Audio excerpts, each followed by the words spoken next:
नमस्कार दोस्तों। देवभूमि भक्ति चैनल में आपका हार्दिक स्वागत है। आज मैं आपको बाबा नीम करौली महाराज जी की एक ऐसी सच्ची और भावनात्मक कथा सुनाने जा रहा हूं जिसे सुनने के बाद शायद आपके मन में भी यह विश्वास और गहरा हो जाए कि बाबा केवल शरीर से ओझल हुए हैं। वे आज भी अपने भक्तों के बीच उसी प्रेम और करुणा के साथ विराजमान हैं। यह केवल एक चमत्कार की कहानी नहीं है। यह एक भक्त और उसके गुरु के बीच उस प्रेम की कहानी है जहां नियम, श्रद्धा और समर्पण समय और मृत्यु की सीमाओं को भी पार कर जाते हैं। दोस्तों, कैंची धाम में आज भी लाखों श्रद्धालु केवल दर्शन करने नहीं आते, वे एक अनुभव लेकर लौटते हैं। कई लोग कहते हैं कि मंदिर के आंगन में बैठते ही मन अपने आप शांत हो जाता है। कुछ लोगों को ऐसा लगता है जैसे कोई अदृश्य शक्ति उनके सिर पर हाथ रख रही हो, और कुछ भक्तों का विश्वास है कि बाबा आज भी हर आने वाले की पुकार सुनते हैं। इन्हीं असंख्य अनुभवों के बीच एक कथा वर्षों से श्रद्धा के साथ सुनाई जाती है। यह कथा है कचौड़ी माई की। शायद आपने यह नाम पहले कभी न सुना हो, लेकिन कैंची धाम से जुड़े पुराने भक्त इस नाम को बड़े आदर से याद करते हैं। आखिर कौन थी कचौड़ी माई? क्या कारण था कि स्वयं बाबा उन्हें इसी नाम से पुकारते थे? और ऐसा क्या हुआ कि बाबा ने महाप्रयाण के बाद भी उन्हें यह एहसास करा दिया कि मैं कहीं गया नहीं हूं? आइए इस अद्भुत कथा की शुरुआत करते हैं। उस समय जब बाबा नीम करौली महाराज जी स्वयं कैंची धाम में सशरीर विराजमान थे, देश के कोने कोने से लोग उनके दर्शन के लिए आया करते थे। कोई अपनी समस्या लेकर आता, कोई आशीर्वाद लेने, तो कोई केवल उनके चरणों में कुछ क्षण बैठने के लिए। लेकिन इन हजारों भक्तों में एक महिला ऐसी भी थी जो बाबा के पास किसी इच्छा, किसी मांग या किसी चमत्कार की अपेक्षा से नहीं आती थी। वे आती थीं सिर्फ प्रेम लेकर। वह महिला नैनीताल में रहती थी। उनका जीवन बहुत साधारण था, लेकिन उनके हृदय में बाबा के लिए जो प्रेम था वह असाधारण था। उन्होंने अपने जीवन का एक नियम बना लिया था। हर मंगलवार वे अपने हाथों से कचौड़ी बनाती और उन्हें लेकर कैंची धाम पहुंचती। ध्यान दीजिए, यह कोई एक दो मंगलवार की बात नहीं थी। यह उनका जीवन बन चुका था। सुबह जल्दी उठना, स्नान करना, पूरे मन से रसोई में प्रवेश करना, आटे को गूंथना, मसाले तैयार करना और फिर अत्यंत प्रेम से कचौड़ी बनाना। वे हर कचौड़ी को ऐसे बनाती थीं मानो अपने किसी सबसे प्रिय परिवारजन के लिए बना रही हों। लेकिन उनके मन में एक ही भावना होती, आज बाबा नीम करौली महाराज जी को अपने हाथ की कचौड़ी खिलानी है। उनके लिए यह भोजन नहीं था, यह सेवा थी, यह प्रसाद था, यह उनकी भक्ति थी। कहा जाता है कि जब वे कैंची धाम पहुंचती तो सीधे महाराज जी के पास जाती और अत्यंत विनम्रता से कचौड़ी अर्पित करती। बाबा भी उन कचौड़ियों को बड़े प्रेम से स्वीकार करते। जो लोग वहां उपस्थित होते वे देखते कि बाबा उन कचौड़ियों को कितने आनंद से खाते थे। ऐसा लगता मानो उन्हें केवल कचौड़ियों का स्वाद नहीं, उसमें मिला प्रेम प्रिय हो। धीरे धीरे यह क्रम इतना नियमित हो गया कि बाबा ने उस महिला को उनके वास्तविक नाम से बुलाना ही छोड़ दिया। वे मुस्कुराकर कहते, अरे कचौड़ी माई आ गई। और बस उसी दिन से वह महिला सभी भक्तों के बीच कचौड़ी मी के नाम से प्रसिद्ध हो गई। सोचिए, गुरु जब किसी भक्त को नया नाम देते हैं तो वह केवल एक संबोधन नहीं होता, वह उनके प्रेम की पहचान बन जाता है। कचौड़ी मई के लिए संसार का सबसे बड़ा सम्मान यही था कि महाराज जी उन्हें प्रेम से पुकारते थे। समय बीतता गया, लेकिन उनका नियम कभी नहीं बदला। बरसात हो, तेज ठंडी हवाएं चल रही हों या बर्फ गिर रही हो, हर मंगलवार कचौड़ी माई समय पर पहुंच जाती। कभी उन्होंने यह नहीं सोचा कि आज मौसम खराब है या आज शरीर थका हुआ है। उनके लिए एक ही बात महत्वपूर्ण थी, आज मंगलवार है और बाबा मेरी प्रतीक्षा कर रहे होंगे। यही सच्ची भक्ति होती है, जहां सुविधा नहीं समर्पण बोलता है, जहां परिस्थितियां नहीं प्रेम निर्णय लेता है। और शायद यही प्रेम महाराज जी के हृदय को भी छू गया था। उन्हें मालूम था कि यह महिला केवल कचौड़ी नहीं लाती, वह अपना हृदय लेकर आती है। लेकिन समय का एक नियम है, जो शरीर लेकर आया है उसे एक दिन शरीर छोड़ना ही पड़ता है। और फिर वह दिन भी आया जिसने लाखों भक्तों के जीवन में एक गहरा खालीपन छोड़ दिया। जब बाबा नीम करोली महाराज जी ने महाप्रयाण किया। दोस्तों, बाबा नीम करौली महाराज जी के महाप्रयाण का समाचार सिर्फ एक समाचार नहीं था। वह लाखों भक्तों के लिए ऐसा था मानो उनके जीवन का एक आधार ही छिन गया हो। जिसने भी यह सुना उसकी आंखें भर आईं। किसी को विश्वास ही नहीं हो रहा था कि जिन चरणों में बैठकर उन्होंने जीवन का सबसे बड़ा सुकून पाया, अब वे चरण आंखों से दिखाई नहीं देंगे। कैंची धाम वही था, पहाड़ वहीं थे, वही मंदिर, वही हवा, वही घंटी की ध्वनि। लेकिन फिर भी सब कुछ बदल गया था। क्यों? जिस उपस्थिति से पूरा धाम जीवंत लगता था, वह अब आंखों से दिखाई नहीं देती थी। और इन्हीं लाखों भक्तों में एक थी कचौड़ी माई, जिस महिला ने वर्षों तक हर मंगलवार अपने हाथों से कचौड़ी बनाकर महाराज जी को प्रेम से खिलाई थी। जब उन्होंने सुना कि बाबा अब शरीर में नहीं रहे, तो उनके हाथ जैसे रुक गए। रसोई में रखा आटा वैसा ही पड़ा रह गया। बेलन चुप था, चूल्हा ठंडा था, और उनकी आंखों से केवल आंसू बह रहे थे। वे बार बार स्वयं से एक ही प्रश्न पूछती, अब मैं कचौड़ी किसके लिए बनाऊं? यह प्रश्न केवल भोजन का नहीं था, यह उनके पूरे जीवन का प्रश्न था। क्योंकि इतने वर्षों से हर मंगलवार उनकी सुबह की शुरुआत इसी सेवा से होती थी। अब मंगलवार आता, लेकिन रसोई में सन्नाटा रहता। पहले जहां घी की सुगंध फैलती थी, अब वहां केवल यादें थीं। वे खिड़की के बाहर पहाड़ों को देखती और धीरे धीरे कहती, महाराज जी, अब आपको कौन खिलाएगा? समय बीतता गया।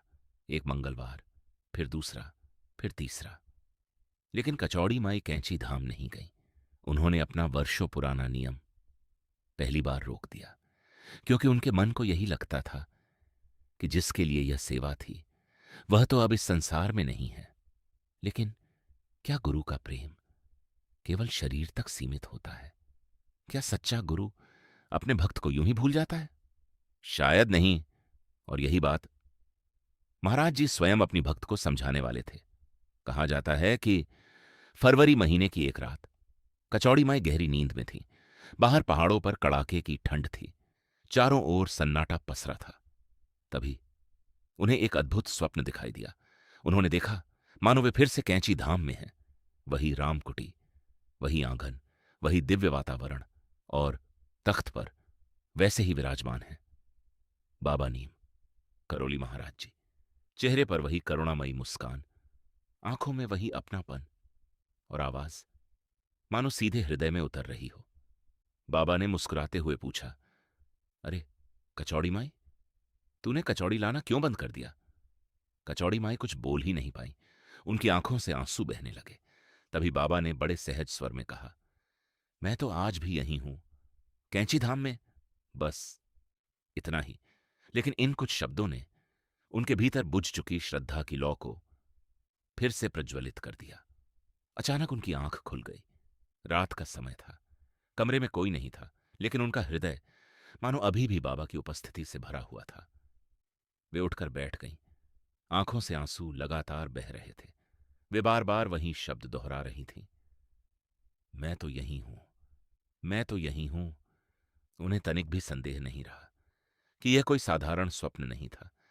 यह उनके गुरु का आदेश था, और भक्त के लिए गुरु का आदेश ही उसका धर्म होता है। उन्होंने उसी क्षण निश्चय कर लिया, अगले मंगलवार मैं फिर से कचौड़ी बनाऊंगी। मंगलवार आया। फरवरी की ठिठुरती सुबह थी। पहाड़ों पर रात भर बर्फ गिरी थी। हवा इतनी ठंडी थी कि लोगों का घर से निकलना भी कठिन था। लेकिन कचौड़ी माई के भीतर आज एक अलग ही उत्साह था। उन्होंने स्नान किया, पूजा की, फिर वर्षों पुराने उसी प्रेम के साथ रसोई में प्रवेश किया। आटा गूंथा, मसाले तैयार किए, घी गरम किया, और एक एक करके वैसी ही सुगंधित कचौड़ियां बनाने लगीं जैसी वे पहले बनाया करती थीं। आज उनके हाथ पहले से भी अधिक श्रद्धा से चल रहे थे, क्योंकि आज उन्हें विश्वास था कि बाबा स्वयं उनकी प्रतीक्षा कर रहे हैं।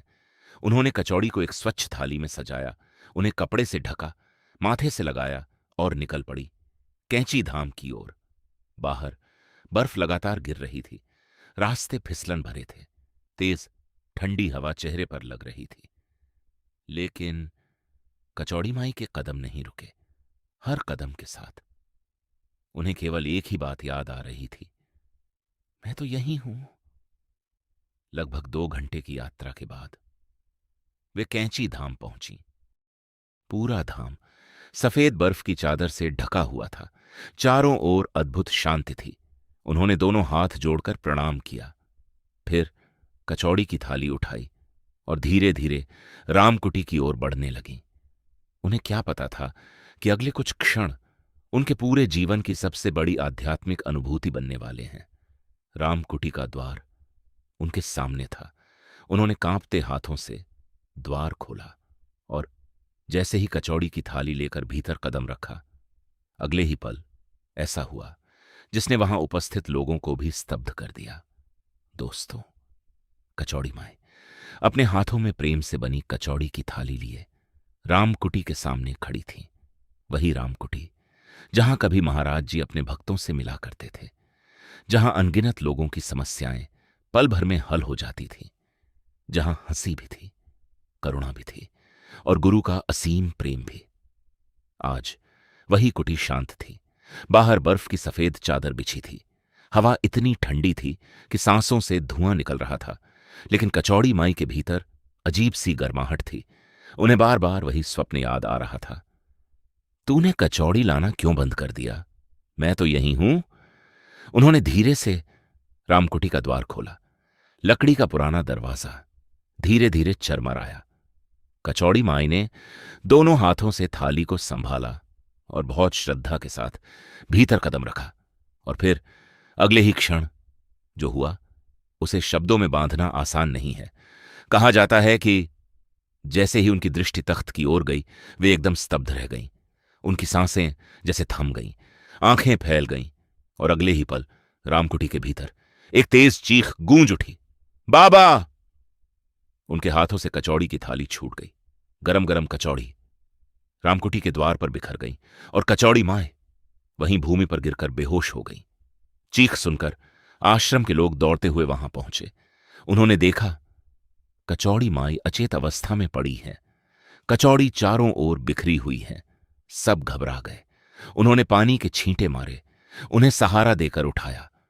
कुछ समय बाद जब उन्हें होश आया तो उनकी आंखों से आंसू लगातार बह रहे थे। वे बोलना चाह रही थीं, लेकिन शब्द नहीं निकल रहे थे। कुछ देर बाद उन्होंने कांपती हुई आवाज में कहा, मैंने महाराज जी को देखा। वहां उपस्थित सभी लोग एकटक उनकी ओर देखने लगे। कचौड़ी माई ने कहा, बाबा बिल्कुल वैसे ही बैठे थे जैसे पहले बैठा करते थे। दोनों हाथ तख्त पर टिके हुए थे और उनके चरण नीचे की ओर लटक रहे थे। उन्होंने कहा, ऐसा लग रहा था मानो वे मेरी कचौड़ी का ही इंतजार कर रहे हों। बस उन्हें देखते ही मैं अपने आप को संभाल नहीं पाई और मेरी चेतना चली गई। दोस्तों, यह सुनकर वहां उपस्थित लोग भी भाव विभोर हो गए, क्योंकि कचौड़ी माई ने किसी चमत्कार की मांग नहीं की थी। उन्होंने धन नहीं मांगा था। उन्होंने कोई सिद्धि नहीं चाही थी। उन्होंने केवल अपने गुरु के लिए हर मंगलवार प्रेम से कचौड़ी बनाई थी, और शायद यही निष्काम प्रेम उन्हें वह अनुभव दे गया जिसकी कल्पना भी हर कोई नहीं कर सकता। भक्तों के अनुसार बाबा नीम करोली महाराज जी ने इस घटना के माध्यम से सिर्फ कचौड़ी माई को ही नहीं, हम सभी को एक संदेश दिया। गुरु कभी अपने भक्तों को छोड़कर नहीं जाते। शरीर समय के नियम से बंधा होता है, लेकिन प्रेम कभी समाप्त नहीं होता। गुरु का स्नेह कभी समाप्त नहीं होता। उनकी कृपा कभी समाप्त नहीं होती। इसीलिए आज भी देश विदेश से लाखों श्रद्धालु कैंची धाम आते हैं। कई लोग कहते हैं, हमें लगा जैसे किसी ने सिर पर हाथ रखा। कोई कहता है, मन का बोझ अपने आप हल्का हो गया। तो कोई कहता है, ऐसा लगा जैसे महाराज जी आज भी यहीं बैठे हैं।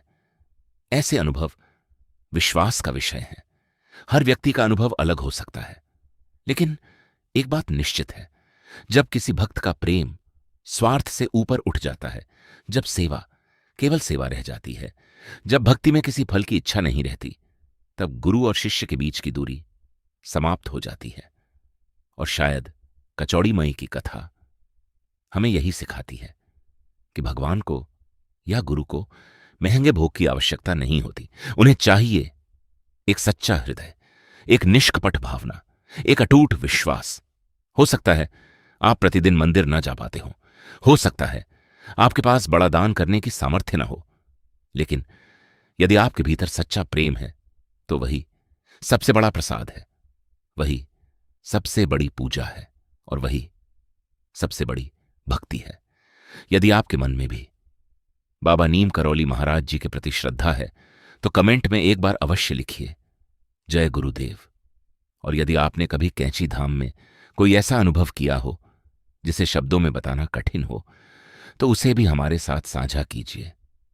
हो सकता है आपका अनुभव किसी और के विश्वास को मजबूत कर दे। अगर आप बाबा नीम करौली महाराज जी से जुड़ी कुछ विशेष वस्तुएं देखना चाहते हैं तो उनके लिंक्स मैंने नीचे डिस्क्रिप्शन में दे दिए हैं।